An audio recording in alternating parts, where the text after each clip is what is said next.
Blood debts are rarely paid in silver. Usually they are paid in lives. When a desperate lord sold his eldest daughter to the Wolf King of Oakhaven for exactly 1 year, it was supposed to be a temporary sacrifice.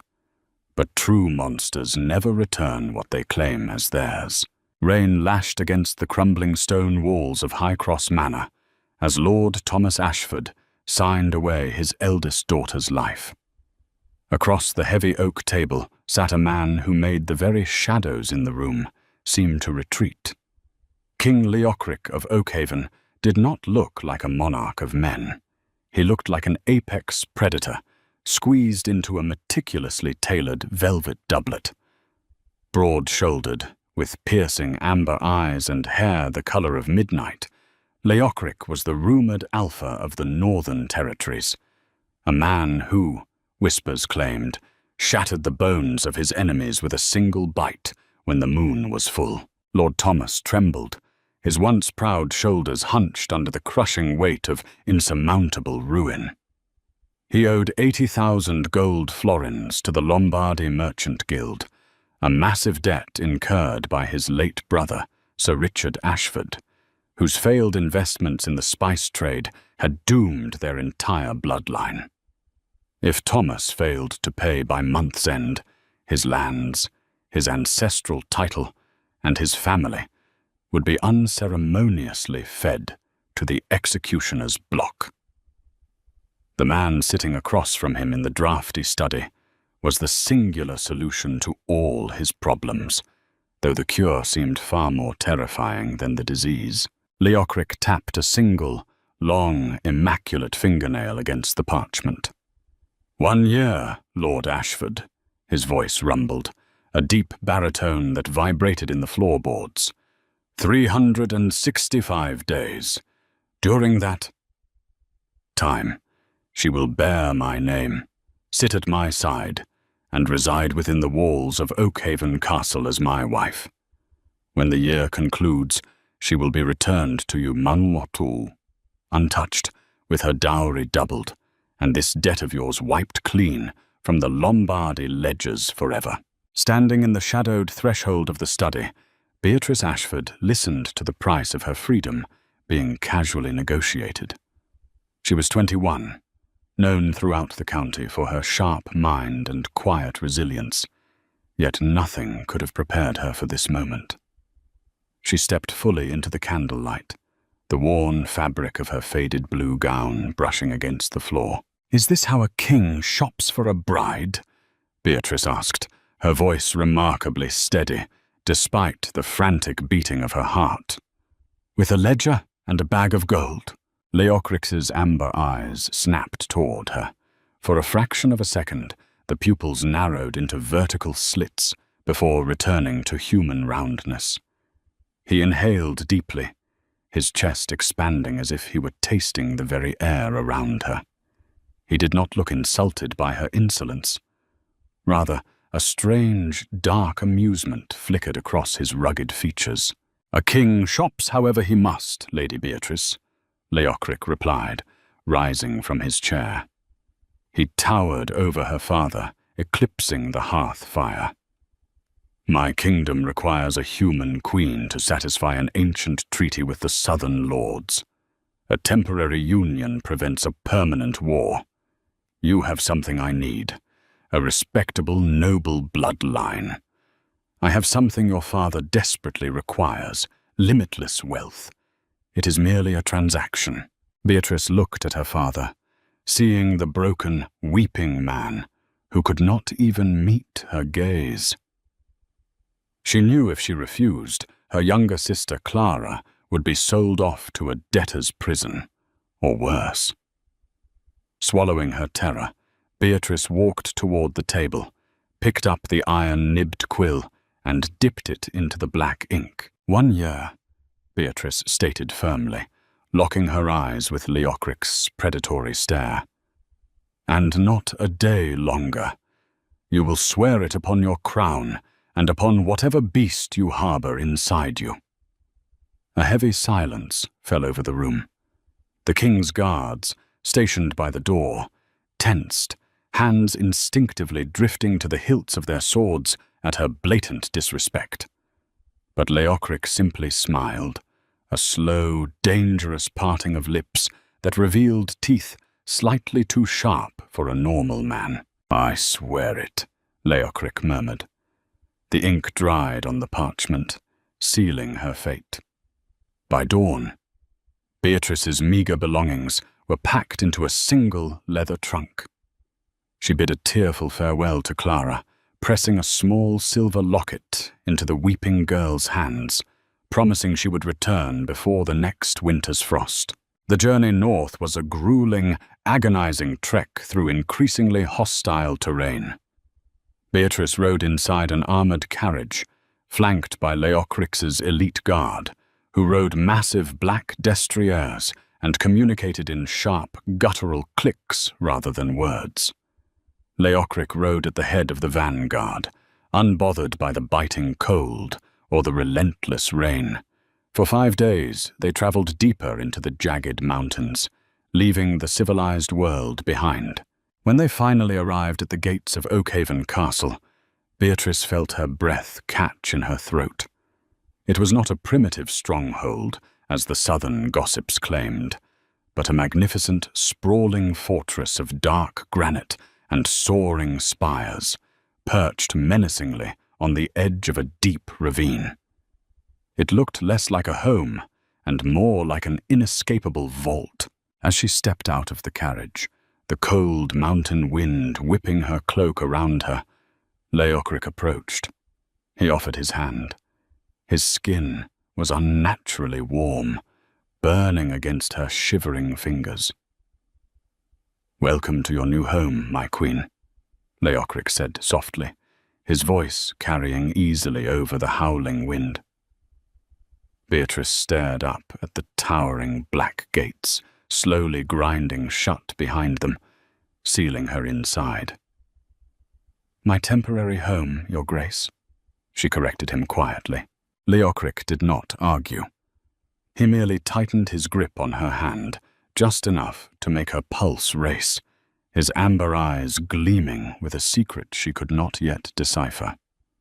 "We shall see." Life within Oakhaven Castle was entirely contradictory to everything Beatrice had ever been taught about the northern beastmen. Instead of damp dungeons and crude feasts, she found herself thrust into a world of startling opulence and strict, rigid protocol.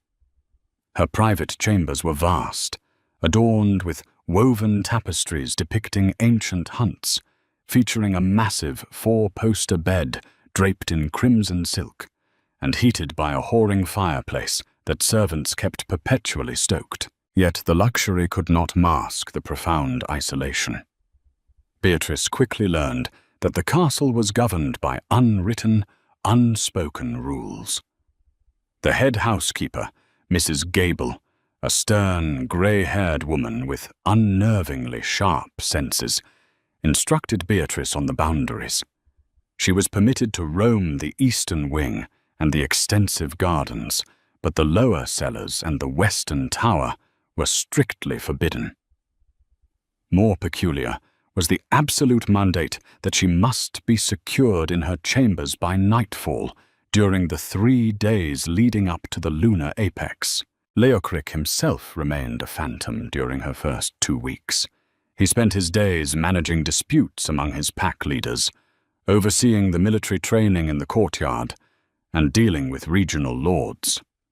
Beatrice watched him from her balcony, observing the raw, terrifying authority he commanded. When he walked through the training grounds, grown men stepped aside with their heads bowed in total submission. Their first formal interaction since the journey occurred during a grand banquet held in the Great Hall to officially present her to the Northern Court. Beatrice wore a gown of deep emerald velvet, carefully chosen by Mrs. Gable, which contrasted starkly with the darker, rougher furs worn by the local nobility. She sat at the high table beside Leocric, acutely aware of the hundreds of eyes analyzing her every movement. "They smell your fear," Leocric murmured, leaning slightly toward her. He did not look at her. his gaze sweeping over the long wooden tables filled with raucous, feasting guests. Breathe slowly. You are their queen. Do not let them think you are prey. Before Beatrice could process his unsettling advice, a woman approached the high table. She was strikingly beautiful, with cascading silver-blonde hair and cold, ice-blue eyes. This was Lady Jocelyn of House Mortmain, a prominent werewolf noble who, according to castle whispers, had long expected to become Leocric's permanent mate. "My king," Lady Jocelyn purred, offering a shallow, almost mocking curtsy. Her gaze shifted to Beatrice, filled with thinly veiled contempt. And the human bride? How quaint. Tell me, Lady Beatrice, do you find our northern customs frightening? I imagine a fragile southern flower might easily be crushed under the weight of our winters. Beatrice straightened her spine, refusing to shrink under Jocelyn's predatory stare. I find your winters bracing, Lady Jocelyn, and as for being crushed, I was raised in a political court where smiles hide daggers. At least here, the wolves are honest about showing their teeth. A low rumble echoed from Leocric's chest. It took Beatrice a moment to realize the king was laughing, a dark, rumbling sound that immediately silenced the surrounding tables. Jocelyn's smile faltered, her scent souring with sudden anxiety. "Mind your tone, Jocelyn," Leocric warned, his voice dropping an octave, slipping into a commanding resonance that made the silverware on the table rattle. "You speak to your queen. Her blood is under my protection. If anyone forgets that, they will answer to my claws." Jocelyn quickly bowed her head, exposing her neck in a primal gesture of submission. "Forgive me, my alpha." That night, Beatrice retreated to her chambers, her mind racing. Leocric had defended her fiercely, yet his words echoed ominously in her mind. Her blood is under my protection. It felt less like a political statement and more like a territorial claim. The true nature of her situation unraveled till 3 nights later, on the eve of her first full moon at Oakhaven. Mrs. Gable had locked Beatrice's heavy oak door from the outside precisely at twilight, leaving her alone with instructions not to open the windows, no matter what she heard. As the moon rose high, painting the castle in an eerie pale light, the howling began. It was not the sound of ordinary wolves. It was a deafening, chest-rattling symphony of massive beasts calling to one another, filled with bloodlust and wild energy. Beatrice sat huddled in an armchair by the fire, reading a book she couldn't focus on.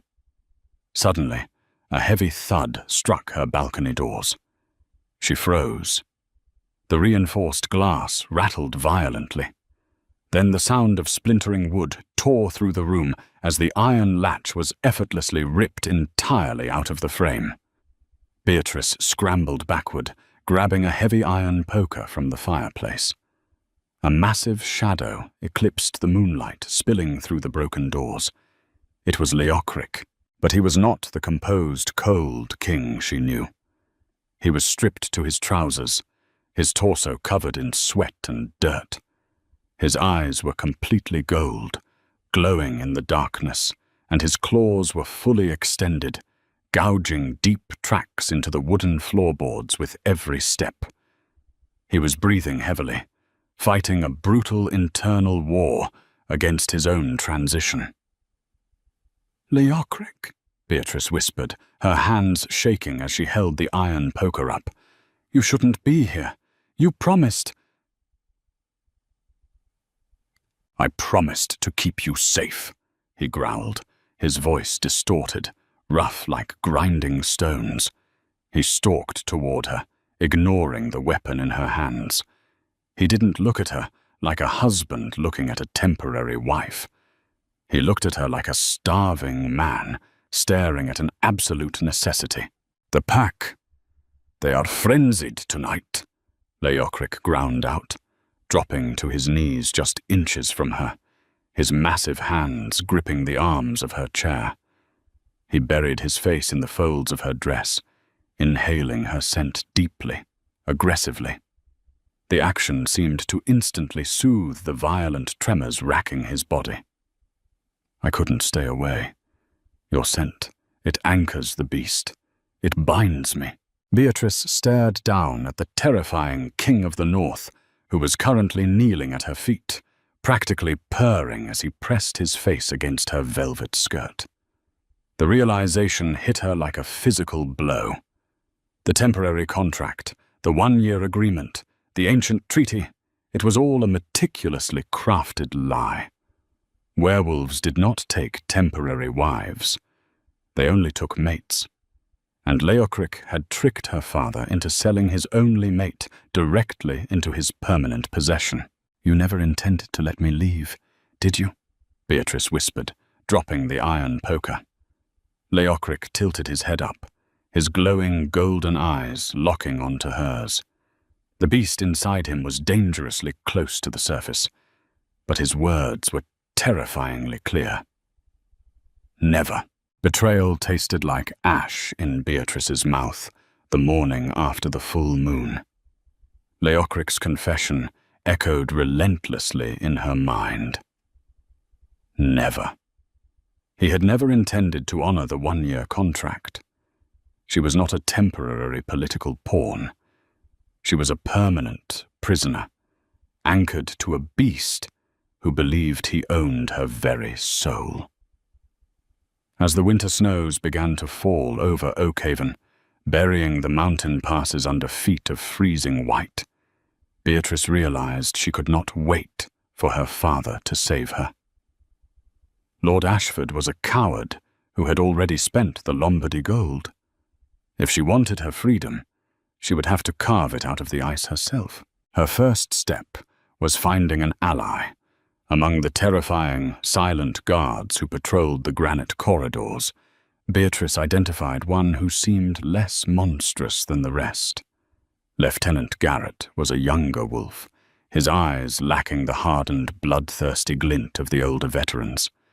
When he escorted her to the gardens, Beatrice noticed he limped, an old injury that made him slower, more cautious. Slowly, over weeks of carefully constructed conversations, she learned Garrett harbored a deep resentment for the rigid, violent hierarchy of Leocric's pack. He missed the southern territories, where his human mother was buried. "Loyalty to the Alpha is absolute," Garrett whispered one afternoon, his breath misting in the freezing air as he pretended to inspect the frozen rose bushes. But if a queen commands an escort to the southern border of the Cavendish estates to visit her ailing sister, a soldier might be compelled to obey, provided he was handsomely compensated. Beatrice slipped the heavy gold signet ring from her thumb, a family heirloom Leocric had returned to her, and pressed it into Garrett's gloved hand. 3 nights from now, the new moon. The pack will be weakest, and the king will be occupied with the Winter Solstice Council. Have horses ready at the postern gate. What Beatrice did not know was that the walls of Oakhaven possessed ears sharper than any human could comprehend. Lady Jocelyn stood in the shadows of the arched colonnade, her heightened werewolf senses easily picking up the hurried, hushed treason spoken in the gardens. A wicked, triumphant smile curled her painted lips. For weeks, Jocelyn had seethed as Leocric showered the fragile human with protective affection. Jocelyn believed the title of Luna belonged to her, a pure blood, not some weak, scentless southerner.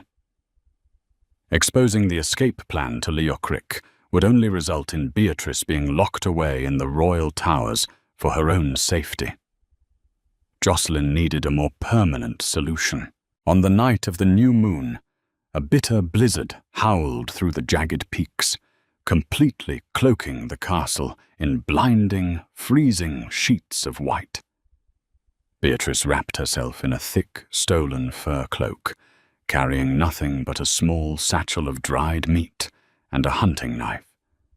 She crept through the labyrinthine lower cellars, navigating the forbidden western wing, with her heart hammering against her ribs. Arriving at the heavy iron postern gate, she found Garrett waiting with two massive, dark-coated horses. But something was horribly wrong.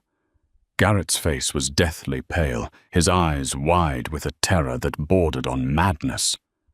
"We must hurry," Garrett stammered, his hands shaking violently as he practically shoved her toward the saddle. "The patrols. They were changed. We have a narrow window." They rode out into the furious storm, the wind biting through their clothes like daggers.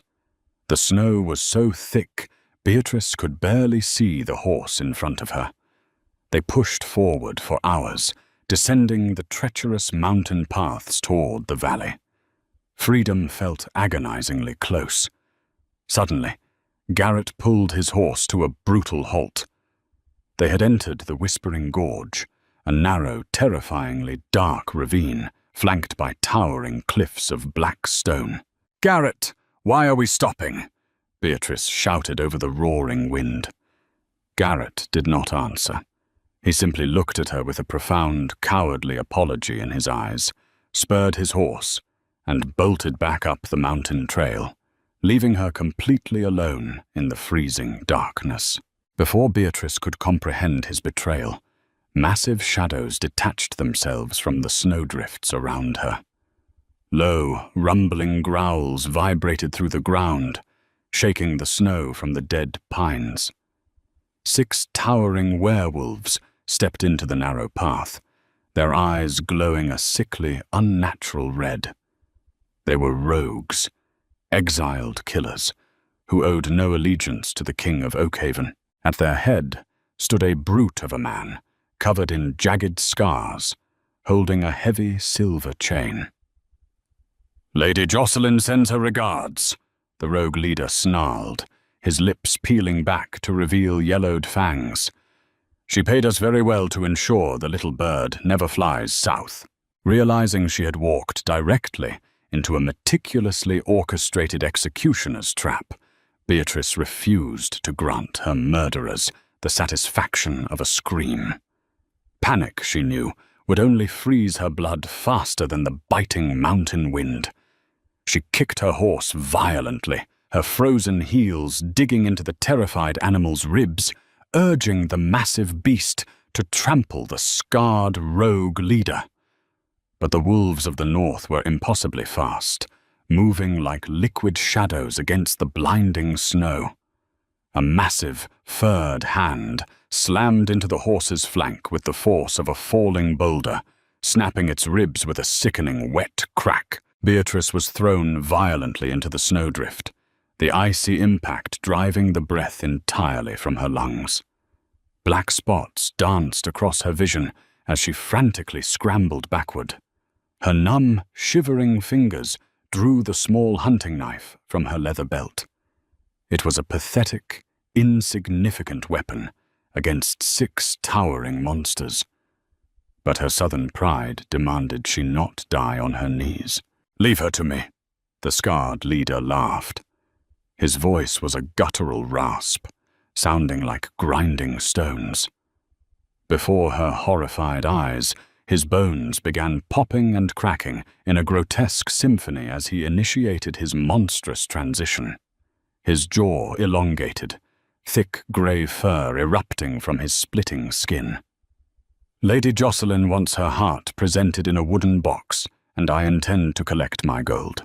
A deafening, earth-shattering roar suddenly ripped through the Whispering Gorge, entirely drowning out the howling blizzard. It was a sound of absolute, apocalyptic fury, a primal promise of death that made the very bedrock of the mountains tremble. The rogues froze mid-step, their glowing red eyes snapping upward toward the perilous cliff edge. High above them, standing proudly on a jagged precipice of black rock, was Leocric. He was no longer a man burdened by crowns or treaties. He had fully surrendered to the beast, transforming into a massive, terrifyingly beautiful dire wolf of pure midnight black. His golden eyes blazed through the snowstorm with a murderous, unholy light. Leocric did not bother to navigate the treacherous climb down. He launched himself directly off the 100-foot cliff. He crashed into the center of the rogues like a dark meteor, the sheer devastating force of his impact creating a massive crater in the snow and instantly crushing the spine of the nearest attacker. What followed was not a battle, but an orchestrated massacre.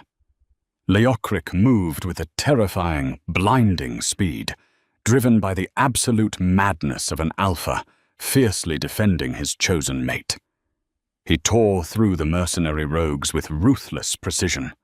Hot blood sprayed violently across the pristine white snow, stark and horrifying. However, Jocelyn had prepared her assassins with deadly foresight. As Leocric ruthlessly tore the throat from the third rogue, the scarred leader retrieved a heavy, weighted net woven entirely from pure, blessed silver wire. With a powerful heave, he hurled it over the furious king. The toxic metal immediately burned into Leocric's dark fur, melting his supernatural flesh with a loud, sickening hiss. Leocric roared in blinding agony, thrashing violently against the weighted mesh that systematically drained his unnatural strength and bound his lethal limbs. Seizing the golden opportunity, the scarred leader drew a jagged, silver-coated broadsword. He lunged toward the trapped, writhing alpha, aiming the heavy blade directly for Leocric's fiercely beating heart. Beatrice did not think. The terrifying beast writhing under the burning silver net was the very same monster who had bought her, trapped her, and deceived her father. Yet he was also the solitary man who had defended her honor in the great hall, the king who had silently sworn his life to keep her safe from this brutal world. Lunging forward with desperate speed, Beatrice drove her meager hunting knife deeply into the exposed back of the scarred leader's knee, twisting the blade with all her remaining strength. The rogue screamed, his leg instantly buckling under his massive, shifting weight. The heavy silver sword missed Leocric's chest by mere inches, instead burying itself deep into the frozen earth. That single split second of distraction was all Leocric required. Ignoring the agonizing, smoking burns covering his body, he violently ripped his powerful arm right through the silver mesh. He grabbed the rogue leader by the skull, lifting the massive brute entirely off the ground, and snapped his neck with a brutal, definitive twist. The two surviving rogues stared at their fallen leader, then fled wildly into the blinding storm, utterly terrified of the bleeding, wrathful king. Leocric collapsed heavily into the snow, the ruined silver net still searing his flesh. His breathing was ragged and horribly shallow. He was already shifting back into his human form, his broad, muscular torso covered in horrific, smoking black burns. Beatrice fell to her knees beside him, her small hands frantically pulling the burning silver wire away from his skin, completely ignoring the way the freezing, toxic metal sliced into her own delicate fingers. "You came for me," Beatrice sobbed, pulling off her thick woolen cloak and throwing it over his shivering, bleeding shoulders. Leocric looked up at her, his once blazing golden eyes dimming, filled with a profound, heartbreaking vulnerability she had never witnessed. "You are my soul, Beatrice. If they had taken you, I would have burned this entire miserable world to ash." He reached up with a trembling, bloody hand, gently tracing the curve of her cold cheek.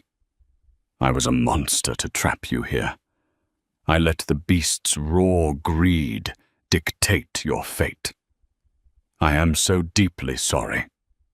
He coughed violently, dark blood staining his pale lips. "When we return to the castle, I will sever the mating bond. I will open the heavy gates. You may return to your father's lands, free." Beatrice stared down at the fearsome king of the north. She realized that beneath his terrifying, dominant exterior was a deeply broken man who loved her enough to let her go, even if the separation literally killed his wolf. "My father sold me to pay for spices and silk," Beatrice whispered fiercely, pressing her cold forehead firmly against his feverish one. "You bled for me. You saved me. I am not running anymore, Leokric. I am exactly where I belong." By dawn, they returned to Oakhaven Castle, a heavily bloodied king leaning completely on his surprisingly resilient human queen. The entire northern court watched in stunned, terrified silence as Beatrice marched directly through the great hall toward Lady Jocelyn, who stood paralyzed with profound fear. Without a single word of warning or hesitation, Beatrice struck the arrogant werewolf noblewoman violently across the face with the heavy iron pommel of a silver dagger, dropping her instantly to the cold stone floor. "Lock this treacherous snake in the deepest, darkest dungeon we possess," Beatrice commanded, her voice ringing out with absolute, undeniable authority that echoed off the vaulted ceilings. The castle guards immediately moved to obey, their heads bowed in deep submission. They realized instantly that the fragile human girl was no longer a captive southerner. She had truly, irrevocably become the Luna of Oakhaven. Leokric smiled grimly through his immense pain, proudly watching his mate claim her rightful throne, intimately knowing that the fragile chains of their initial bargain had been completely shattered, replaced forever by an unbreakable bond forged in blood, silver, and eternal choice. If you loved this dramatic werewolf romance and want to uncover more epic stories of betrayal, power, and unexpected love, make sure to hit that like button right now. Share this video with your friends who obsess over dark fantasy romances, and don't forget to subscribe to our channel. Your support helps us bring more incredible tales to life. So join our community today and never miss a thrilling chapter.